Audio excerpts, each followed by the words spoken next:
day, tomato sauce. You can't make amazing dishes like this one here if you don't have a good tomato sauce. So in a skillet, actually, I have a bunch of olive oil, then I've thrown in some garlic. I just bashed these really roughly, okay? I have my Italian canned tomatoes. This is a demand. Use Italian tomatoes, okay? Make sure they don't just say Italian style. Make sure they're from Italy.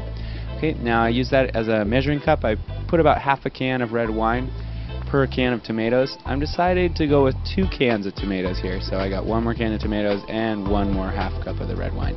And I use the red wine to clean out, you know, the tomato bits that are still in there and get all of the goodness.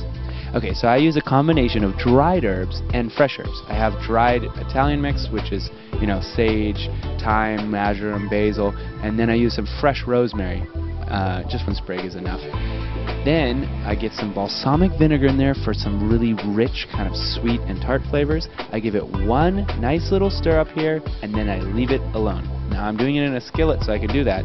Be careful it doesn't stick to the bottom. You don't want it on too high a heat. Once it starts kind of bubbling up like this, you want it on a low heat.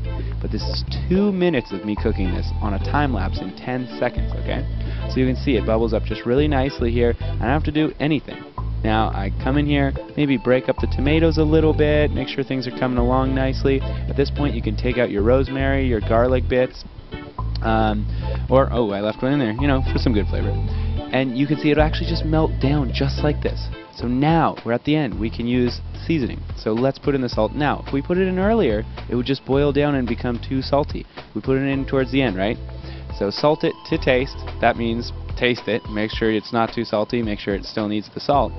And if you boil it down like this, you know, it's going to smooth those tomatoes out, but it'll still be really rustic, chunky. It's going to just be delicious. Wait for it to cool. Bottle it at least a week in the fridge. If you freeze it, it'll keep for a month or more. And you can make pasta, you can make pizza, any kind of dish, all those Italian flavors, you can get those going. I really recommend this. Give this a shot. Give it a try. Food graffiti!